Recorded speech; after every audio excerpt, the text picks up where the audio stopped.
धन्यवाद संजय भाई। पत्रकार साथियों, जैसा आप जानते हैं, कल बहुत सौभाग्य से हमें अवसर मिला कि हम जाके राम जन्मभूमि पे रामलला दर्शन करें। उसके साथ साथ संतों का आशीर्वाद प्राप्त किया। उनसे जब संतों से मुलाकात हुई, उनका आशीर्वाद लिया तो उन्होंने मुक्त कंठ से विजय भव का आशीर्वाद भी दिया।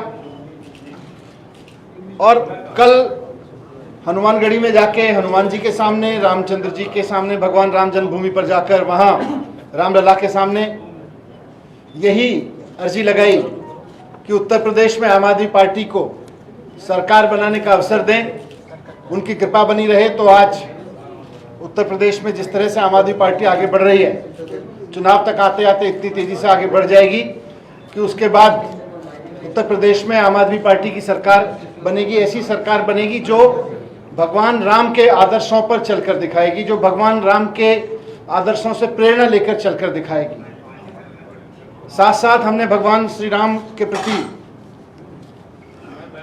अपनी श्रद्धा प्रकट करते हुए प्रभु के चरणों में धन्यवाद भी दिया कि उनकी कृपा से हमें दिल्ली में ऐसी सरकार चलाने का मौका मिल रहा है। आज पूरे देश में माननीय अरविंद केजरीवाल जी पूरे देश के एकमात्र ऐसे मुख्यमंत्री हैं जो भगवान श्री राम के आदर्शों पर उनसे प्रेरणा लेकर सरकार चला रहे हैं। पूरे दुनिया में राम राज की बात होती है, लेकिन राम के नाम पर बात करने वाली पार्टियां अंत में क्या करती हैं हम सब ये जानते हैं। केवल दिल्ली सरकार है ऐसी सरकार जो भगवान श्री राम के आदर्शों से प्रेरणा लेकर चल रही है। अरविंद केजरीवाल देश के एकमात्र मुख्यमंत्री हैं जो भगवान श्री राम के आदर्शों से प्रेरणा लेकर, रामराज के सिद्धांतों से प्रेरणा लेकर राजनीति कर रहे हैं और सरकार चला रहे हैं। तो वैसी ही सरकार बनाने की प्रार्थना, वैसी ही सरकार बनाने की अर्जी हमने यहाँ पर रामलला के चरणों में अर्पित की, उत्तर प्रदेश के लिए भी। और आज मैं इसके बाद, जैसा संजय सिंह जी ने कहा, तिरंगा यात्रा लेकर नगरी में, नगर के लोगों के बीच जाएंगे। और तिरंगा यात्रा जो आगरा से शुरू हुई और जो नोएडा में भी चली और आज अयोध्या में है, इसका मकसद यही है कि आज़ादी के 75वें साल में, एक ऐसे समय में जब देश आज़ादी की 75वीं सालगिरह मना रहा है, तो वैसे समय में हम तिरंगे की ओर देखकर अपने अंदर ये संकल्प लें कि हम इस तिरंगे के रहने वाले, इस तिरंगे के नीचे रहने वाले हर एक व्यक्ति के लिए अच्छी शिक्षा, अच्छे स्वास्थ्य के लिए, अच्छी नौकरियों के लिए, अच्छे रोजगार के लिए, महिलाओं की सुरक्षा के लिए, इसके लिए व्यवस्था करेंगे। ऐसी सरकार चले, ऐसी राजनीति यहाँ पे चले, ये संकल्प लेकर हम चलेंगे। थोड़ी सी बात मैं उत्तर प्रदेश की करता हूँ। उत्तर प्रदेश की जनता ने 4.5 साल पहले योगी जी की सरकार बनवाई थी। योगी जी ने, भारतीय जनता पार्टी ने उत्तर प्रदेश के लोगों से वादा किया था कि हमारी सरकार बना दीजिए, हम आपको गुंडा राज से मुक्ति दिला देंगे। भारतीय जनता पार्टी ने 4.5 साल पहले वादा किया था उत्तर प्रदेश की जनता से कि हमारी सरकार बनवा दीजिए, हम आपको भ्रष्टाचार से मुक्ति दिलवा देंगे। बीजेपी के नेताओं ने वादा किया था कि हम नौजवानों को नौकरियां दिलवाएंगे। योगी जी ने सपने दिखाए थे कि हम किसानों की फसल को दोगुना कर देंगे। 4.5 साल पहले इन्होंने सपने दिखाए थे उत्तर प्रदेश की जनता के बीच कि हम ऐसी कानून व्यवस्था लागू करेंगे कि महिलाएं, बहनें एकदम सुरक्षित महसूस करेंगी, सबके लिए अच्छी शिक्षा की व्यवस्था होगी, सबके लिए अच्छे स्वास्थ्य की व्यवस्था होगी। ये सब इन्होंने बड़े बड़े वादे किए थे 4.5 साल पहले। लेकिन आज 4.5 साल की योगी सरकार में उत्तर प्रदेश की जनता ठगा महसूस कर रही है, हर क्षेत्र में ठगा महसूस कर रही है, अपने आप को धोखा खाया हुआ महसूस कर रही है। मैं कुछ चीजें आपके सामने रखता हूं, आप में से अधिकतर लोग और आपके मीडिया के माध्यम से मुझे सुन रहे लोग इस बात से सहमत होंगे। मैं सिर्फ केवल तथ्य रख रहा हूं कि 4.5 साल में गुंडा राज से मुक्ति दिलाने वाली पार्टी ने 4.5 साल में किया क्या है? उत्तर प्रदेश में गुंडा राज को बढ़ावा दिया है। जयप्रकाश पाल की सरेआम हत्या की गई, अधिकारियों की और पुलिस वालों की मौजूदगी में की गई, सरेआम की गई, हम सब ने देखा। खुशबू दुबे अपने परिवार के साथ जेल में है, अपने बच्चों के साथ जेल में है, हम सब देख रहे हैं। हाथरस में हमने देखा कि किस तरह से एक बच्ची के साथ दरिंदगी हुई। और जिस योगी सरकार को उस दुर्दम्य कांड के शिकार बच्ची के परिवार वालों के साथ खड़े होना था, वो दरिंदगी करने वालों के साथ खड़ी रही। वो सरकार जो कहती थी, वो भारतीय जनता पार्टी जो कहती थी कि हम गुंडा राज खत्म करेंगे, वो गुंडों के साथ खड़ी रही, बलात्कारियों के साथ खड़ी रही और परिवार वालों की आंख में धूल झोंक के, यहां तक कि मीडिया वालों की आंख में धूल झोंक के उन्होंने रात को 2 बजे बच्ची का अंतिम संस्कार किया, चोरी छुपे अंतिम संस्कार किया। वो तो भला हो मीडिया का जिसने उसको उजागर कर दिया। तो जो जो पार्टी कहती थी हम गुंडा राज से मुक्ति दिलाएंगे, 4.5 साल गवाह हैं कि किस तरह से योगी सरकार में गुंडा राज को न सिर्फ बढ़ावा दिया गया है, बल्कि सरकार बेशर्मी से गुंडों के साथ खड़ी हुई है, गुंडा राज को बढ़ावा देती रही है। ये कहते थे हम भ्रष्टाचार से मुक्त दिलाएंगे। कोरोना के दौरान स्कूल बंद थे, हम सब जानते हैं, पूरा लॉकडाउन था। स्कूल का तो पूरा स्कूल डाउन रहा है, लॉकडाउन रहा है। लेकिन कोरोना के दौरान बंद स्कूलों की, कस्तूरबा गांधी विद्यालय की निधि से 9 करोड़ रुपए खा गए ये लोग बंद स्कूलों में, ये दिखा के कि खाना बांटा है, स्टेशनरी बांटी है, बस्ते बांटे हैं। बस्ते के नाम पर, खाने के नाम पर, स्टेशनरी के नाम पर। जिस समय पूरे देश में स्कूल बंद हैं, जब पूरे उत्तर प्रदेश में स्कूल बंद हैं, उस समय स्कूलों के खाते का 9 करोड़ रुपए खा गए। और ये 4.5 साल पहले कहते थे हम भ्रष्टाचार से मुक्ति दिलाएंगे। भारतीय जनता पार्टी और योगी जी कहते थे हम भ्रष्टाचार मुक्त शासन चलाएंगे। ये कैसा भ्रष्टाचार मुक्त शासन है कि 8 लाख रुपए का वेंटिलेटर कोरोना की महामारी में 22 लाख रुपए का खरीदा गया? यह कैसा भ्रष्टाचार मुक्त शासन है? यह कौन सी भ्रष्टाचार मुक्त सरकार है कि आज उत्तर प्रदेश के एक भी तहसील में चले जाइए, एक भी थाने में चले जाइए, एक भी एसडीएम दफ्तर के पास चले जाइए, किसी एक दफ्तर में आम किसान का, आम आदमी का काम, छोटा छोटा काम बिना रिश्वत खिलाए होता हो तो बता दीजिए। यह कैसी भ्रष्टाचार मुक्त सरकार है? यह कैसी भ्रष्टाचार मुक्त सरकार है कि यहां नौजवानों को नौकरियां लेने के लिए पैसे देने पड़ रहे हैं? और यह तो भ्रष्टाचार की आम लोगों की बातें हैं, जो आम लोगों के लिए जो सरकार चल रही है। योगी सरकार ने सबसे बड़ा कमाल तो यह करके दिखा दिया भ्रष्टाचार में, जो शायद देश के इतिहास में कहीं नहीं हुआ, कि करोड़ों लोगों ने, माताओं बहनों ने अपने गहने बेच बेच के श्री राम जन्मभूमि के मंदिर के निर्माण के लिए चंदा दिया। किसानों ने अपनी फसल के दाम किनारे कर करके अपने फसल के बेच का पैसा बचा के, नौकरी करने वालों लोगों ने, बिजनेस करने वाले लोगों ने अपनी सेविंग्स बचा बचा के राम मंदिर निर्माण के लिए चंदा दिया। ये सरकार और भारतीय जनता पार्टी वाले लोग मिलके उस चंदे में भी बेईमानी कर गए। ये ना आम के हैं ना राम के हैं, ये आम के साथ भी बेईमानी कर रहे हैं और राम के साथ भी बेईमानी कर रहे हैं। ये कैसी भ्रष्टाचार मुक्त सरकार दे रहे हैं? ये कहते थे हम नौजवानों को नौकरियां देंगे, ऐसी सरकार लेके आएंगे।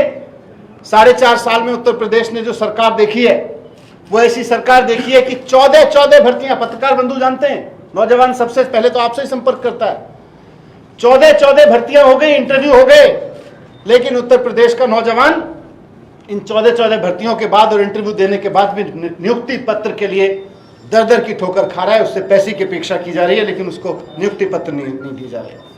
हमने उत्तर प्रदेश में ही पहली बार देखा कि किस तरह से उत्तर प्रदेश में नौजवान सुहागिन महिलाओं ने अपना सिर मुंडाया, शिक्षा मित्रों ने, क्योंकि सरकार उनकी नौकरियां खा रही है। नौकरियों के लिए नौजवान महिलाओं को, सुहागिन महिलाओं को सिर मुंडाकर विरोध प्रदर्शन करते हुए हमने उत्तर प्रदेश में ही पहली बार देखा।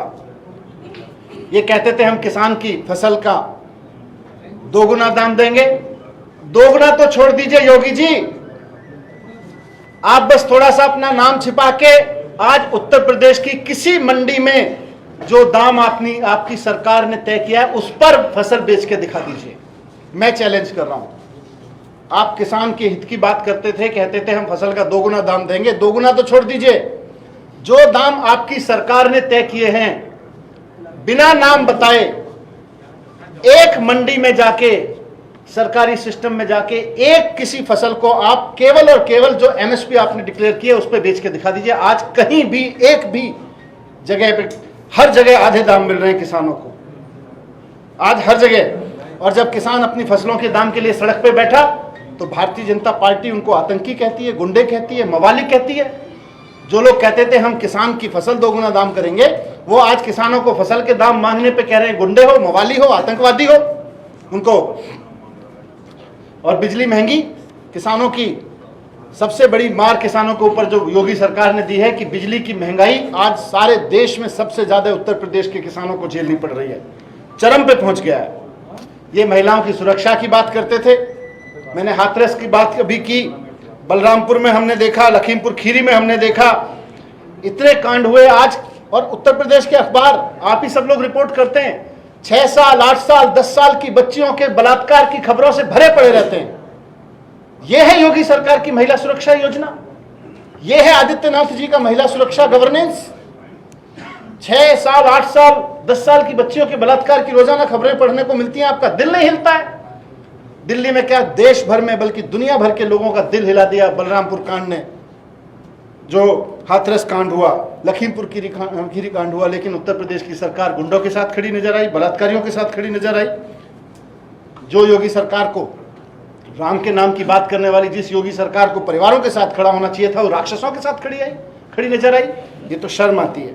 शिक्षा की बदहाली का आलम आप सब जानते हैं। मैं उत्तर प्रदेश के शिक्षा मंत्री के रूप में मैंने सोचा, जब उत्तर प्रदेश के लोग इतनी बड़ी बात कर रहे हैं, उत्तर प्रदेश के सरकार इतनी बड़ी बात कर रही है, तो एक स्कूल हम भी देख लेते हैं।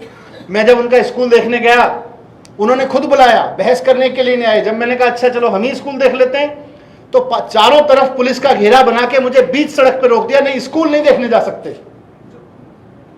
उत्तर प्रदेश के स्कूल नहीं देखने देते हैं। और ये कहते हैं, हम 4 साल पहले 4.5 साल पहले कहते थे स्कूल अच्छे करेंगे, हम शिक्षा की व्यवस्था अच्छी करेंगे। स्वास्थ्य में इन्होंने जो किया, दावे जो भी हों, 4.5 साल में इन्होंने स्वास्थ्य में जो काम किया है, उसकी नज़ीर आपको समझ में आएगी। आप कोरोना के समय के केवल अखबार पढ़ लीजिए, उत्तर प्रदेश के अखबारों में तस्वीरें छपी हुई थी। मेरा दिल दिल्ली में बैठे हुए दहलता था कि किस तरह से अप्रैल और मई के महीने में लोगों ने अपने लोगों को, उनको इतनी डेथ हुई कोरोना से कि उनको नदियों के किनारे दफनाना पड़ा। बिजली, जैसा मैंने कहा, आज सबसे महंगी उत्तर प्रदेश में मिल रही है। तो 4.5 साल की इस लूट, भ्रष्टाचार, दंगाइयों के साथ खड़ी, गुंडाराज के साथ खड़ी सरकार को हटाने के संकल्प के साथ आज हम तिरंगा यात्रा निकाल रहे हैं। और भगवान राम का आशीर्वाद, संतों का आशीर्वाद हमें मिला है।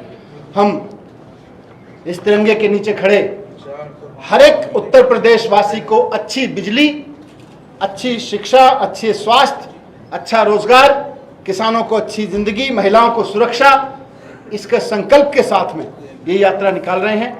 मुझे उम्मीद है आपके कुछ प्रश्न होंगे, मैं उनके जवाब देना चाहूंगा। संजय भाई, आप। सिसोदिया साहब, अयोध्या से तिरंगा संकल्प यात्रा, राष्ट्रवाद और हिंदुत्व का जो मुद्दा बीजेपी कर रहा है, क्या उसका ये जवाब है या उसको घेरने की कोशिश है, या आप भी राष्ट्रवाद और हिंदुत्व के मुद्दे पर चलने के लिए आगे बढ़ रहे हैं?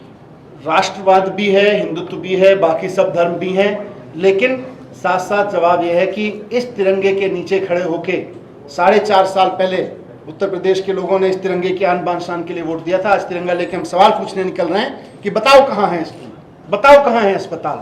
आज मैं सुबह अखबार में पढ़ रहा था, फिरोजाबाद में कई, आप लोगों में से किसी ने रिपोर्ट किया होगा, पत्रकारों ने, कैसे एक परिवार, और हर एक जिले में हो रहा है, लोग दूर दराज के गांवों से अपने बच्चे को डेंगू होने पे साइकिल पे बिठा कर लेके आ रहे हैं और अस्पतालों में बिस्तर नहीं मिल रहा, अपने बीमार बच्चे को साइकिल पर वापस ले जाते हुए माँ बाप की तस्वीर दिल हिलाती है, उनके वीडियोस दिल हिलाने वाले हैं। आज पूछने निकल रहे हैं हम कि बताइए ये कैसा राष्ट्रवाद है भारतीय जनता पार्टी का, ये कैसा हिंदुत्व है भारतीय जनता पार्टी का? सर पंजाब या यूपी के तुलना में किसको ज्यादा अपने को अच्छा महसूस करेंगे? पंजाब में भी बहुत अच्छा है और उत्तर प्रदेश में भी हमारी टीम बहुत अच्छा काम कर रही है। सर आपने ऑक्सीजन की बात की है, सर ऑक्सीजन की बात की है, दिल्ली से 12 गुना आबादी उत्तर प्रदेश की है, लेकिन कोरोना से मौत भी काफी कम हुई है, ऐसा सरकार का कहना है। और ये भी कहना है कि दिल्ली में ऑक्सीजन की कमी की बात कही गई, लेकिन जब ऑडिट कराने की बात की तो आप बैकफुट करा गए। हमने तो खुद ही कहा, भारतीय जनता पार्टी कहती है ऑडिट नहीं कराने देंगे। और अगर उत्तर प्रदेश में कोरोना से कितनी मौत हुई तो सरकार के आंकड़ों में नहीं, अखबार के उन फोटोग्राफ को देख लीजिए, उनमें से एक भी मौत सरकार के आंकड़ों में हो तो बताइए। और ऑडिट के लिए तैयार है सर? हम कह रहे हैं बीजेपी तैयार नहीं है। सर, और पार्टी की तरह आप भी अयोध्या से अपना कैंपेन शुरू कर रहे हैं, तो क्या ये बीजेपी की तरह आप भी हो रहे हैं कि राम आपके हैं? राम सबके हैं, राम सबके हैं, और राम को दिल में लेके काम करें ना। हम दावा कर रहे हैं कि हम भगवान राम को दिल में रख रहे हैं और बगल में संविधान लेके हम सरकार चला रहे हैं। क्या आपको लगता है ये लोग मुंह में राम रखते हैं और बगल में छुरी रखते हैं। हम कह रहे हैं हमारे मुंह में और बगल में, दिल में भगवान राम है और हमारे बगल में संविधान है। संविधान में बाबा साहब ने जिस भारत का सपना देखा था, आज तिरंगा उठा के उसी सपने को सच करने का संकल्प लेकर निकल। यूपी में भी आदमी सरकार से चाहता है, भाई मेरे जो मैंने चीजें गिनाई, उत्तर प्रदेश का आम आदमी तो यही चाहता है, दिल्ली का भी आदमी यही चाहता है अपनी सरकार से। सर आप किसी से अलायंस करेंगे या इंडिविजुअल 403 उत्तर प्रदेश में हमें कोई ऐसी पार्टी नहीं दिखती जो उत्तर प्रदेश के लोगों के लिए शिक्षा पे काम करना चाहती हो, स्वास्थ्य पे काम करना चाहती हो, बिजली सस्ती करना चाहती हो, रोजगार पे काम करना चाहती हो। इसलिए कोई सवाल नहीं। कि हम तो राम और राम मंदिर के साथ 403 देखिए, वो तो राम के खिलाफ गए थे और अब राम वोट के लिए राम के साथ आ गए हैं और वो कह रहे हैं राम की जी तो हमारा ब्रांड तो मुंह में सिर्फ राम बोलने से काम नहीं चलता ना। अगर आप राजनीति में हैं और उत्तर प्रदेश की जनता ने आपको मौका दिया था, तो दरिंदों के साथ क्यों खड़े हुए? ये कैसी राम भक्ति है भारतीय जनता पार्टी की? मैं भी राम भक्त हूं और वो भी राम भक्त हैं, बताइए दरिंदों के साथ कौन खड़ा है? मैं भी राम भक्त हूं और वो भी राम भक्त हैं, बताइए बच्चों के लिए स्कूल कौन बनाएगा? मैं भी राम भक्त हूं और वो भी राम भक्त हैं, बताइए लोगों के लिए अस्पताल कौन बनाएगा? क्या बीजेपी ने लगता नहीं है कि ऐसा माहौल खड़ा कर दिया है कि हर आदमी को, जिसको भी राजनीति करनी है, उसको अयोध्या और राम मंदिर और राम का नाम लेना होगा? अच्छा, सब लें राम का नाम, लेकिन उसके साथ साथ फिर स्कूलों की बात करें ना। स्कूलों का पैसा स्कूलों में बस्ते के नाम पर, खाने के नाम पर, स्टेशनरी के नाम पर 9 करोड़ रुपए खाएंगे और बात राम की करेंगे? शर्म नहीं आती है इनको राम का नाम लेते हुए? सर राम मंदिर लैंड में जो भ्रष्टाचार का आपने एक मुद्दा उठाया आम आदमी पार्टी ने, उसको कहां तक आगे लेकर लिख जाए? क्योंकि सरकार तो उनकी है, जांच तो कराएंगे नहीं। सरकार उनकी है, कानून उनके थोड़े ही है। सर एक देखिए, राम मंदिर में जमीन खरीद के नाम पे जो भ्रष्टाचार हुआ था, उसके कागज यही अयोध्या में दर्ज हैं, उसको देख लीजिए आप। शाम को 7:10 पे 2 करोड़ में एक जमीन खरीदी जाती है और 7:15 पे 5 मिनट के अंदर 18.5 करोड़ में बेच दी जाती है। भ्रष्टाचार का एक अद्भुत उदाहरण प्रस्तुत किया भारतीय जनता पार्टी ने। तो मुझे लगता है कि इसमें जांच कराने के बजाय, और हमारी बात आप कर रहे हैं कि क्या करेंगे, हमने यहां पर उन भ्रष्टाचारियों के खिलाफ मुकदमा दर्ज करने के लिए कोर्ट में अर्जी दी है, कोर्ट में याचिका दाखिल की, न्यायालय का फैसला आने। सर, आप यूपी बिहार को लेकर कभी मतलब इतना इजी नहीं महसूस करते रहे, कंफर्टेबल नहीं रहे, आगे आप कैसे, क्या जनता से क्या अपेक्षा है आपको, कैसे आप? देखिए, दिल्ली में जो, हाँ मैं बता रहा हूँ, दिल्ली में जो सरकार चली, जैसा मैंने शुरू में कहा कि अरविंद केजरीवाल जी देश के एकमात्र मुख्यमंत्री हैं जो आम आदमी की रोजाना की जिंदगी जरूरतों की राजनीति कर रहे हैं। उसकी शिक्षा, उसके बच्चों की पढ़ाई के लिए, उसके परिवार के इलाज के लिए, उसके घर के बिजली बिल के लिए, उसके पानी के लिए, रोजगार के लिए, उसकी सुरक्षा के लिए, महिलाओं के सम्मान के लिए कर रहे हैं।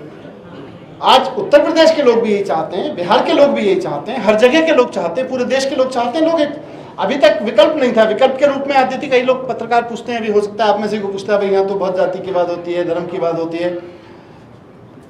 अब शिक्षा की बात करेंगे, अब स्वास्थ्य की बात करेंगे, आइए उस पर राजनीति करते हैं। बताइए कहाँ स्कूल बनवाए, कौन से ने बनवाए, उससे बात करेंगे। आपको लगता है कि आप जात का जो चक्रव्यूह है उसको तोड़ पाएंगे? लोगों के पास विकल्प नहीं था, जनता तोड़े। आज लोगों के पास विकल्प है, जनता तोड़ेगी। मनीष जी, एक दिल्ली को लेकर है, उमर खालिद को छुड़ाने को लेकर एक कैंपेन चल रही है जिसमें तमाम एमिनेंट पर्सनालिटीज हैं, लोग हैं, प्रशांत भूषण जी हैं, सैदा हामिद हैं, सिद्धार्थ मद्राजन हैं, और उनका कहना यह है कि सरकार ने दमनकारी नीति के तहत और सीए का, एनआरसी का जो मुखालफत करने वाले, विरोध करने वाले लोग थे, उनको जेल में डाल रखा है। आप क्या समझते हैं कि मुहिम ठीक है, सही रास्ते पर? मुझे लगता है कोर्ट ने इस सारे संबंधों में जितने फैसले दिए हैं अभी तक, वो सभी को बहुत अच्छे से स्वीकार रहे हैं और कोर्ट पे भरोसा करना चाहिए। आपकी ये 2 दिन की यात्रा